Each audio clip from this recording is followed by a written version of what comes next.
Tashidalik, and welcome back. So now as we get closer to the end, we're moving into some other topics. The last couple of weeks we were looking at the teachings of the Compassionate Buddha and the comparison between Pali and the Sanskrit, to at least some degree, as a part of that. So today we're moving on to another book, just for today. So talk about some of the topics that are in this one. It's called The Buddha Before Buddhism. And basically what we're seeing in this one is a comparison of what scholars think are some of the earliest texts versus how those compare with some of the later texts. And we've talked earlier about the fact that some of these things may have been written down very early on, but other things over time get modified sometimes, or other things get written down that weren't a part of the original teachings, and those become incorporated and so forth. And so this book tends to take a look at some of those and talk about and discuss the comparisons of those, and it has some very interesting insights. Now, he does provide some caveats that we don't absolutely know that these things are in fact the earliest and so forth, but he gives the evidence, a series of points that help make that case. But like anything that is ancient, we can't know for sure.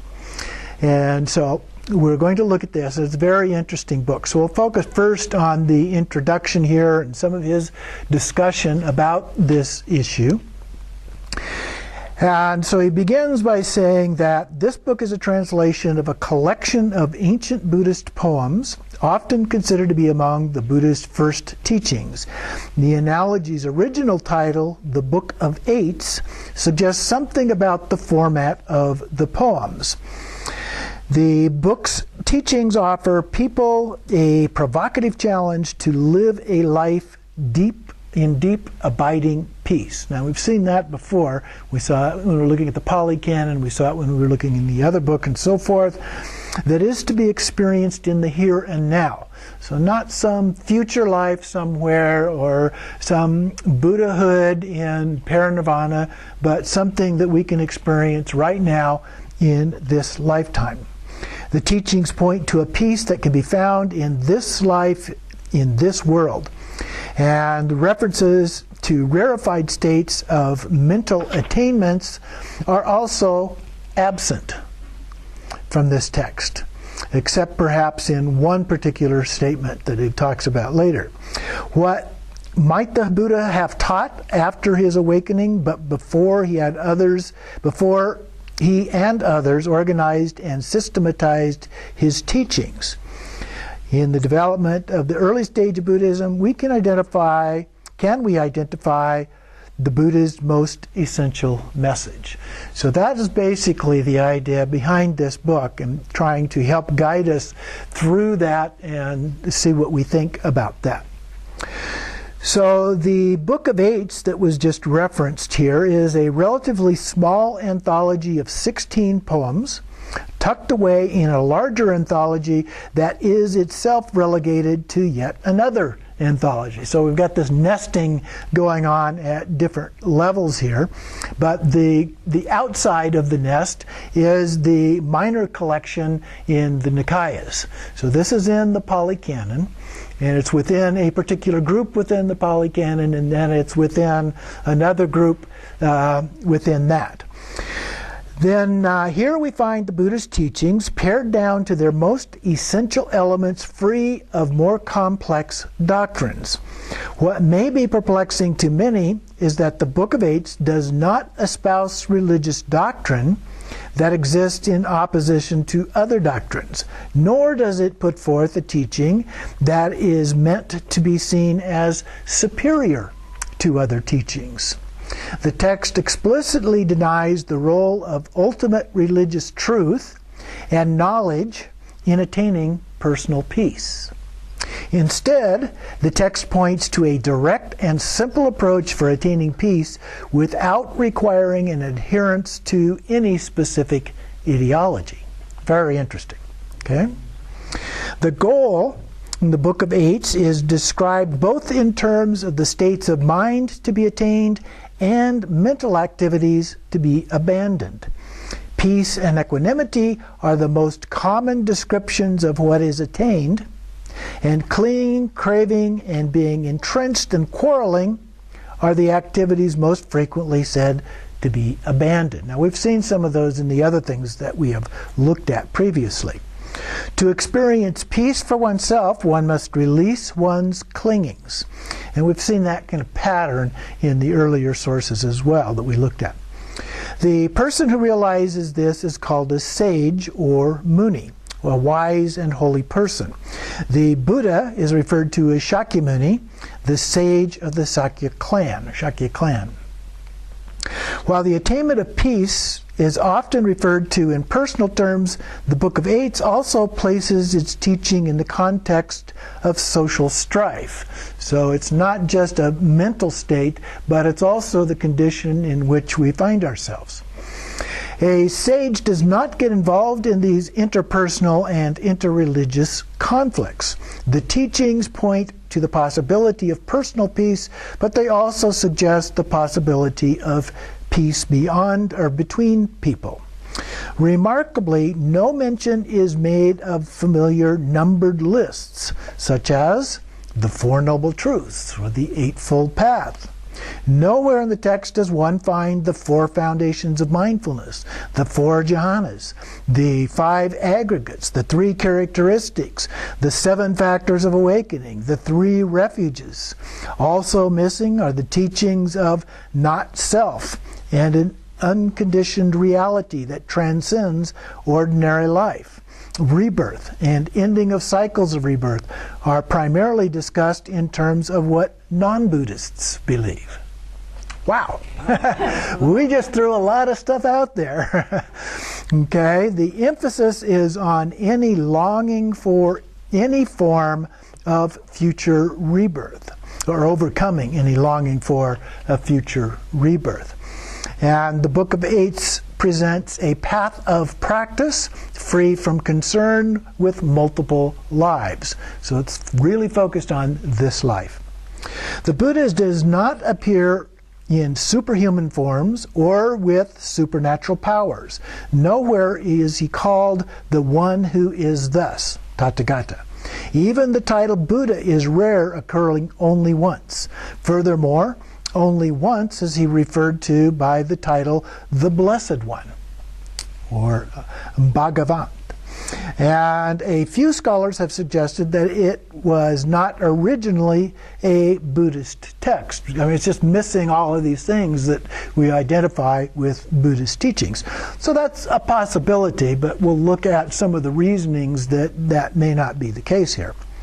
However, the more common theory among Buddhist scholars is that the Book of Eights was composed early, perhaps originating in the first few years of the Buddha's 45-year teaching career. These scholars assume the Book of Eights is among the earliest surviving teachings. The ancient poetic meter, for example, suggests an early date, as do some of the unusual and archaic words and word forms. The lack of any reference to settled monastic life also suggests that it may have been composed soon after the Buddha's awakening, because it took a while before that monastic community was organized. The most compelling evidence is that it is mentioned by the name in 3 ancient Buddhist scriptures, and we can at least conclude that it predates these canonical texts. One of them provides a lengthy commentary on a verse explicitly identified as coming from the Book of Eights. So if you've got something that you know is very early and it's talking about something else, it would have to be existent at a time earlier even than that. In nearly identical passages in the other 2 texts, the Buddha asks the monk Sona to recite the Dharma. Sona does so by reciting all 16 parts of the Book of Eights. Okay, so another source that gives some pretty strong evidence for that. From this, it seems that the Book of Eights was already assembled at a very early date.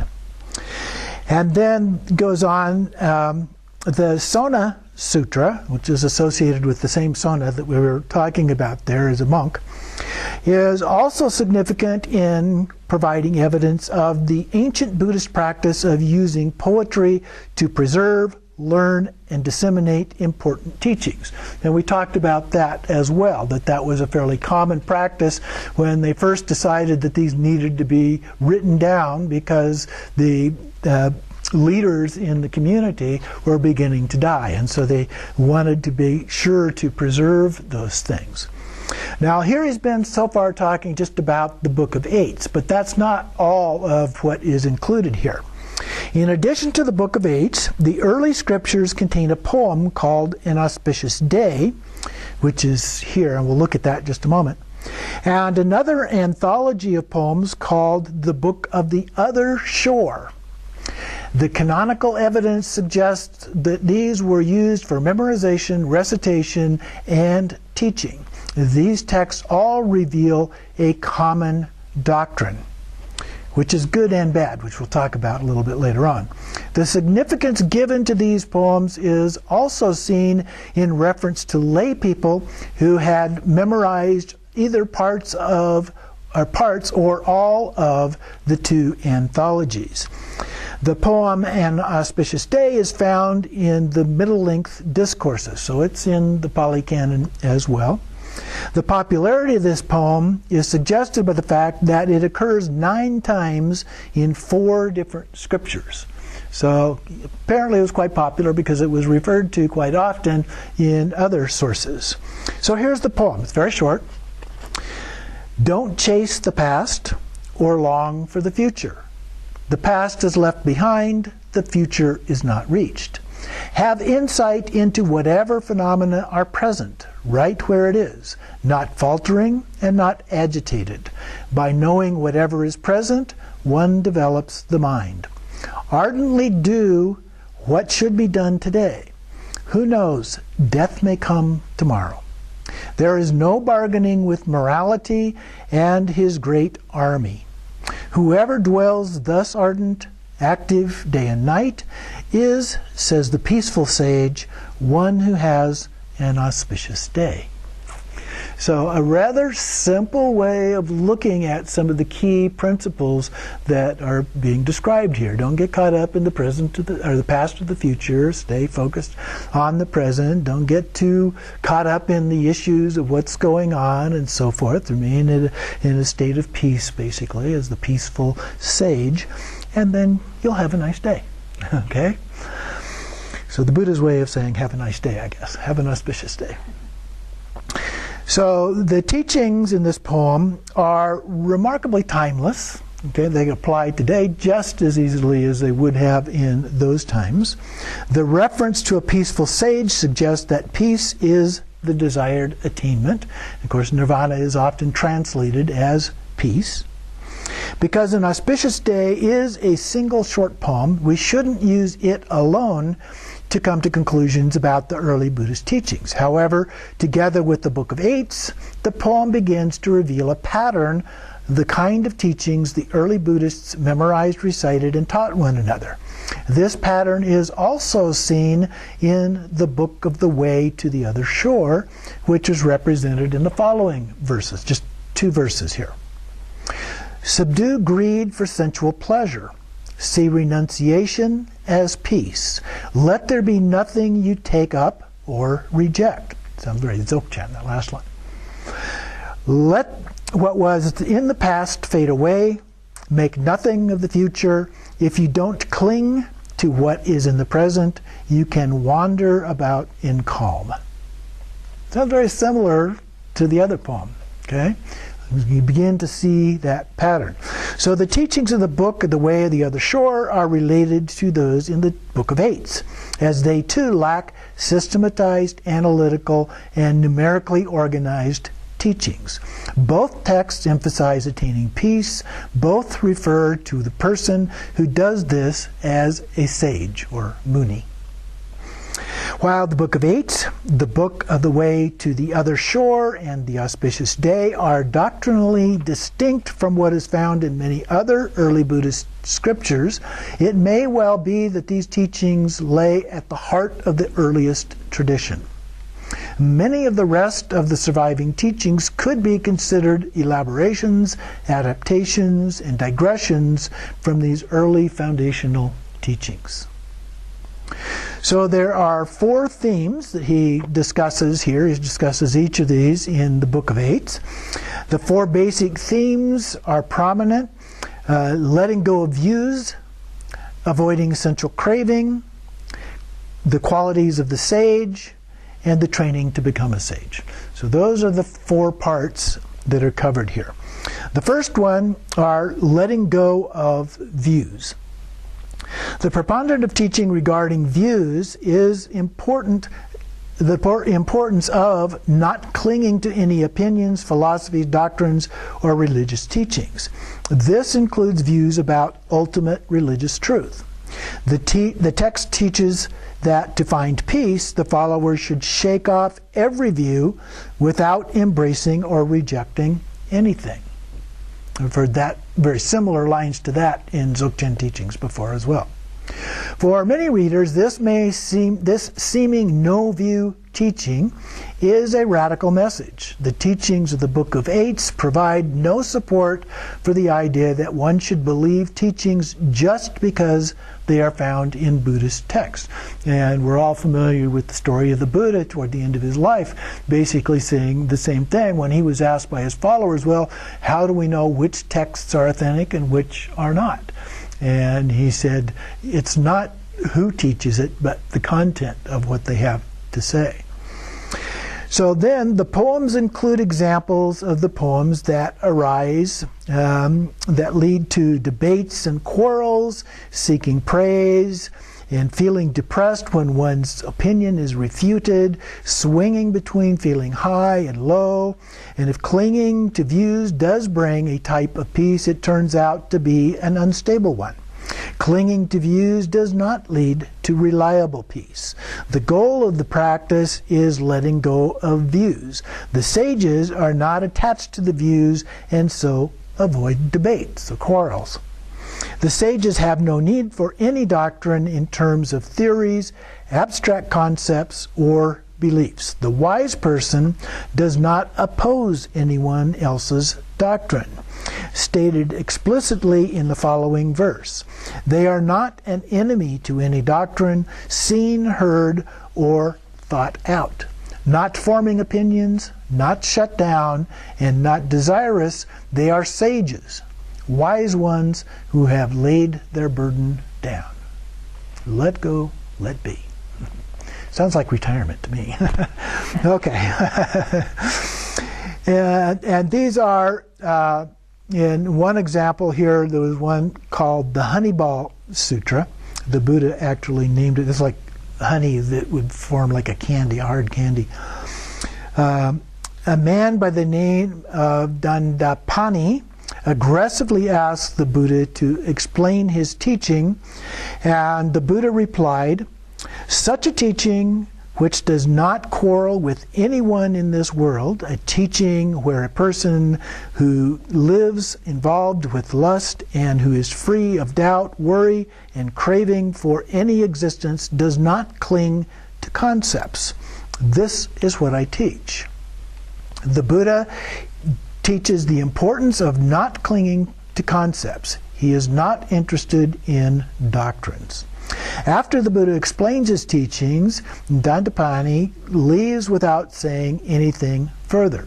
However, some of the Buddha's monks ask him to elaborate, and he then explains. As for the basis on which conceptual differentiation, concepts, and conceptualizations occur, if there is nothing there to delight in, to welcome, or to be bound up with, this is the end to the obsessions with lust, aversion, views, doubt, conceit, ignorance, and the desire for becoming.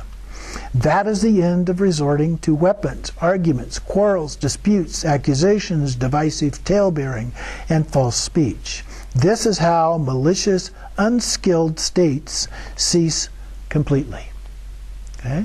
So you just let go of those things. You don't have to argue with anybody. You don't have to argue with Trump. You don't have to argue with the Democrats. You just let go of all of those things.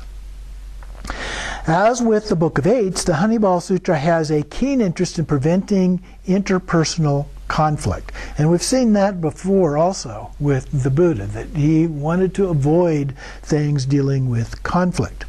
Attachment to views and doctrines is an obstacle to peace.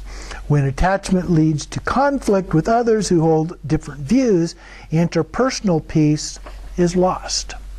When the clinging brings mental agitation, inner peace is absent. The second theme is the sensual craving, and this is one that we've seen in other teachings quite a bit as well. The issue of sensual desire and sensual pleasure is another of the primary themes of the Book of Eights. A discourse compares this with the Kama Sutra. These two texts stand out in contrast to each other. The Sanskrit text, Kama Sutra, teaches how to maximize sensual pleasure, while the much shorter Buddhist text teaches the dangers found in greed for sensual pleasures. Through this greed, one will be overcome by weakness, crushed by dangers, and penetrating by suffering as water penetrates a cracked boat. Sensual craving involves greed for anything experienced through the five physical senses. Now, I think it's important to point out here that he's talking about greed for those things, not just those senses. In other teachings, we have seen examples of where he said that, especially for lay people, it's okay as long as you don't go to extremes, more of a middle way kind of approach. All things in moderation, so to speak. For example, the things that he lists are fields, property, cows, and horses, servants, women, and relatives. Now, these were things that the Brahmin leaders all thought were goals. These are things that they should go after. In the language of the text, mental seclusion, viveka, depends on letting go of sensual desires. In modern English, this word might better be understood as independence, and the sage as becoming independent from sensual desires. The theme avoiding sensual craving is sometimes stated in strong terms. For example, from the first chapter, sidestepping sensual desire as one would the head of a snake with one's foot is the mindful one who, while in this world, steps beyond craving. And there are stronger statements, particularly dealing with the monastic community in some of these things, which can be helpful guides in many cases for us as lay practitioners as well. But they're not required.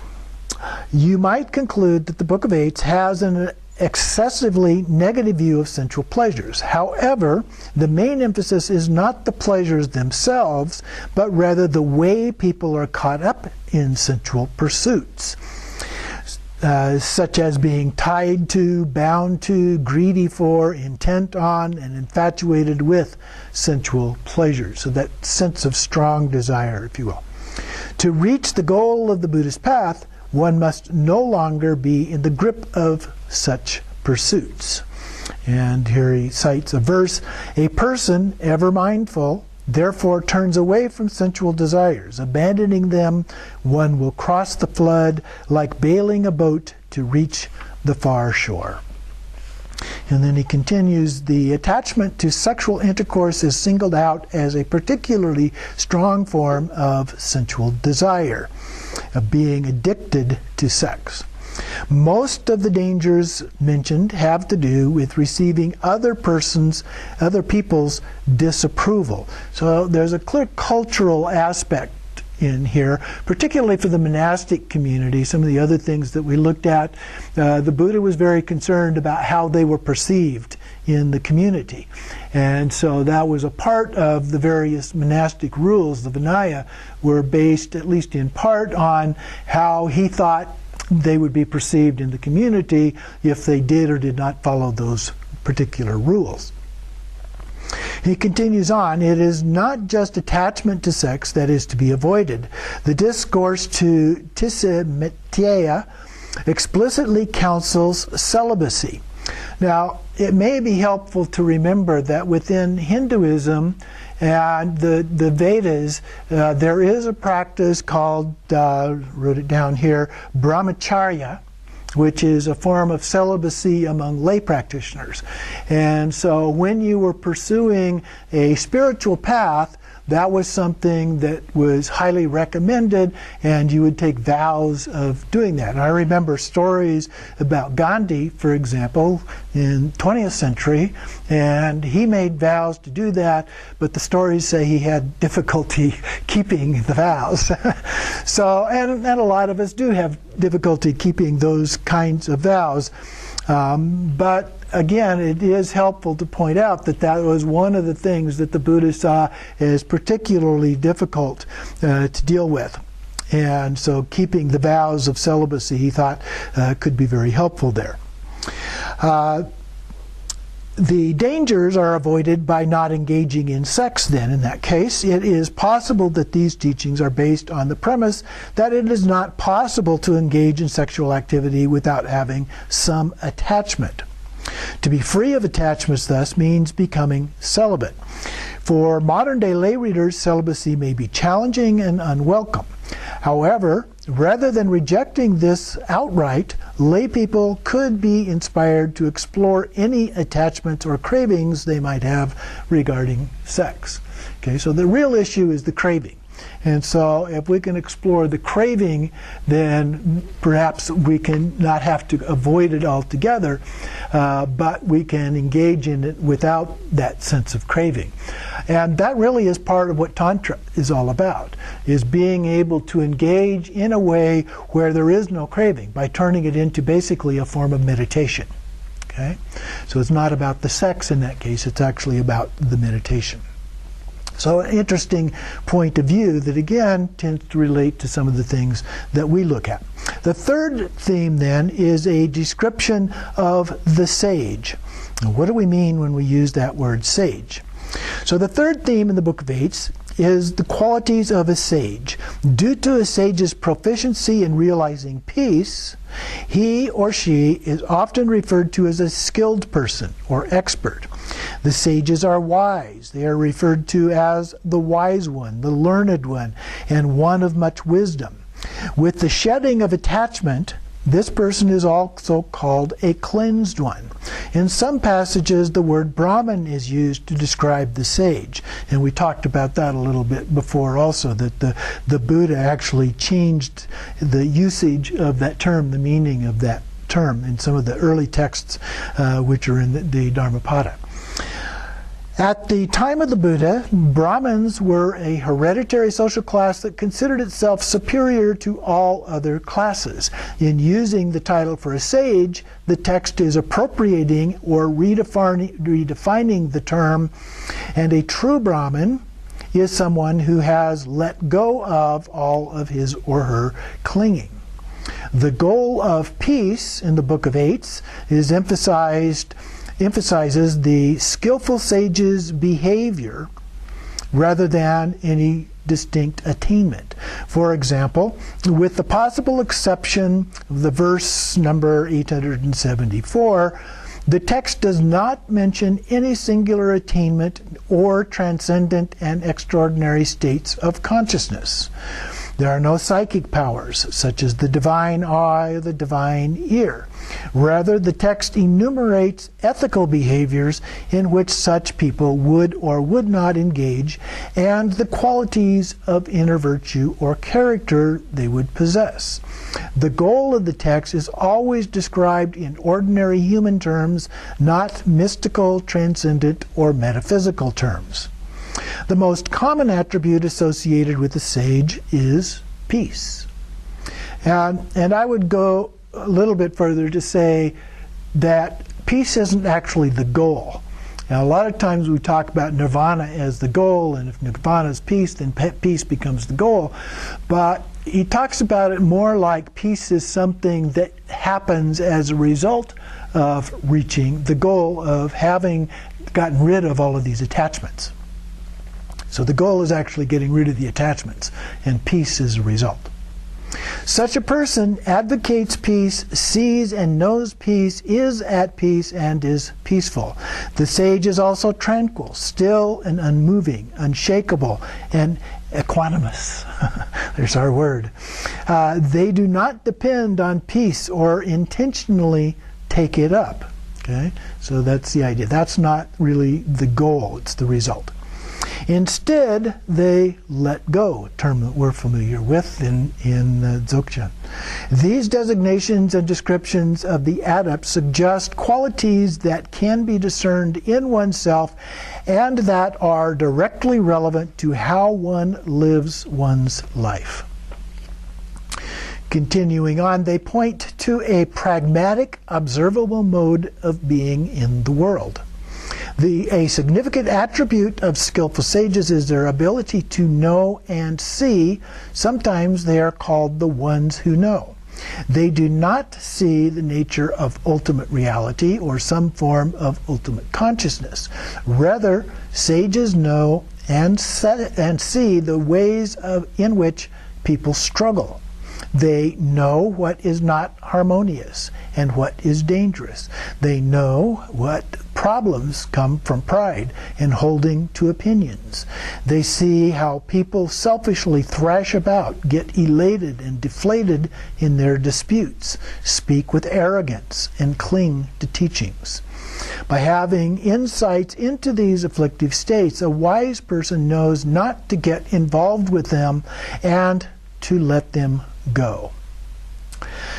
Then, being at peace and having overcome cravings, sages become independent and knowing the Dharma through their own direct insight and experience. They don't depend on doctrines, precepts, and religious observances.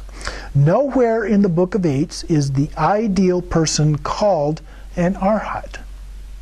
Literally, a worthy one, worthy of respect and offerings. Arhat is a description of how the sage is to be treated by others. The ideal person in the Book of Eights refers to his personal qualities.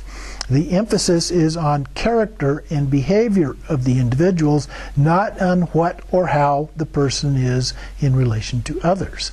Also absent is any reference to people's being stream enterers, once returners, or non-returners. More lists. Rebirth has no role in the teachings of the Book of Eights in reference to accomplished practitioners who are referred to as peaceful, wise, learned, skilled, and cleansed.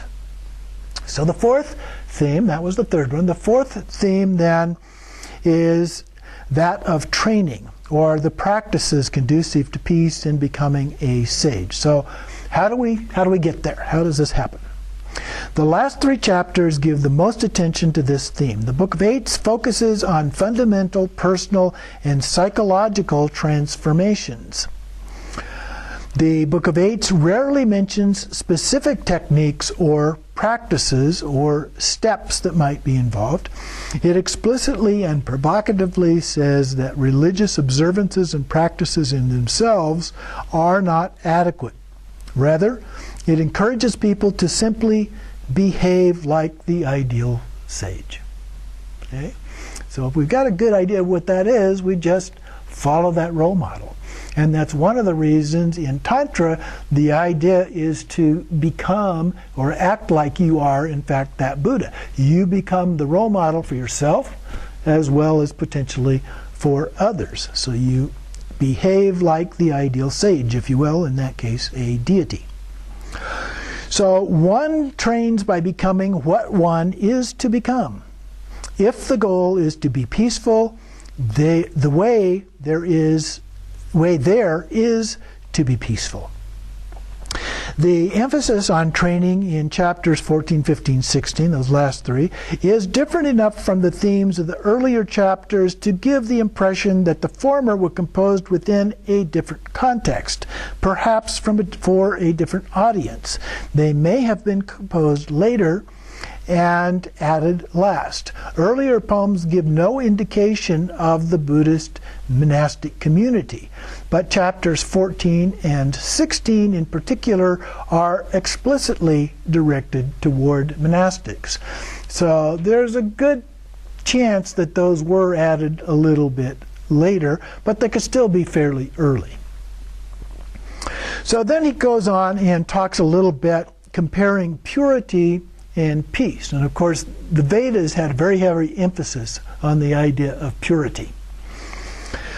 While peace is the most commonly mentioned Buddhist goal in the Book of Eights, purity is the most frequent word used for the goal of non-Buddhists. And the Buddha does not explicitly reject the concept. The goal is attained through letting go. He seems to accept purity indirectly, but only by describing it as the absence of grasping. Okay, so you have purity when you're not grasping at things. As already noted, the Buddha's preferred way of referring to the ideal goal is peace. Now here he's contradicting my statement, or I contradicted him. He commonly describes those who have realized this goal as peaceful. They are peaceful among those not at peace. They know that being free of clinging is peace. This contrast between the uses of purity and peace represent a difference in religious goals and values between the Buddha and other religious practitioners of the time. And then there's another section here. He talks about the religious context for the Book of Eights. The first generations of Indian Buddhists lived in an environment heavily defined by religious beliefs, practices, and values of the Brahmins and the renunciates. So the Brahmins were the Vedas, the renunciates were the yogis.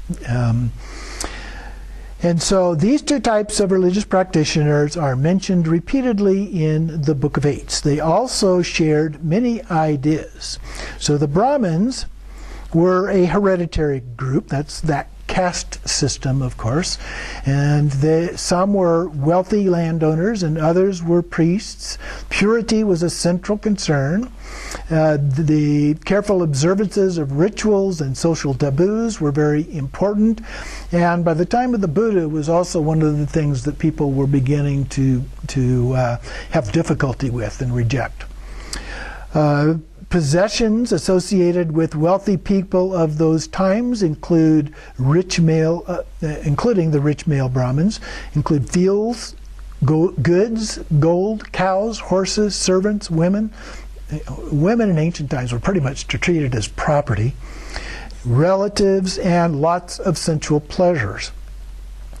The Orthodox Brahmin priests adhered to the old Vedic religion based on the Rig Veda, the first of those, and its commentaries.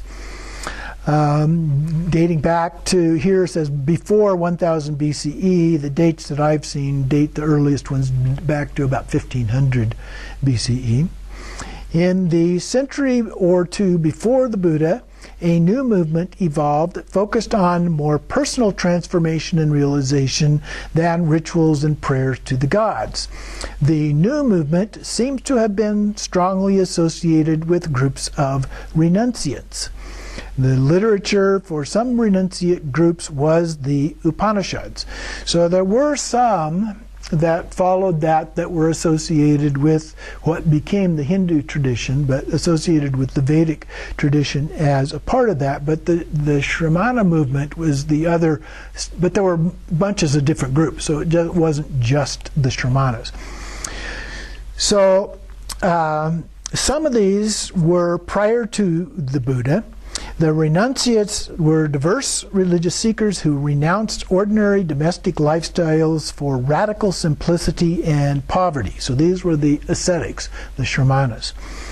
And This term, it says here, originally meant striver. So they were striving for accomplishing liberation, basically. Shamanas renounced possessions and sexual activity. They lived without a fixed residence, sometimes called homeless. Their actual beliefs and practices were quite diverse. Most commonly, they were associated with asceticism, meditation, and/or doctrinal speculation. Buddhist monastics belonged to this renunciate group, sometimes identifying themselves as Shamanas, but more commonly as bhikkhus or bhikshus, meaning mendicant, the practice of relying on alms for food and other necessities. The Buddha and his early followers shared many practices and ideas with other renunciates today, other renunciates as we know today. One of the clearest ways to see this is through the ideas of the Buddhist texts that they share with the early Upanishads. Many concepts that are now identified as Buddhist were already current in these early Vedic treatises. And we see any number of those. So we talk about the 5 precepts, for example. Those predate the Buddha by quite a long time. We see them in the Vedas and in the Upanishads, for example, and other sources as well.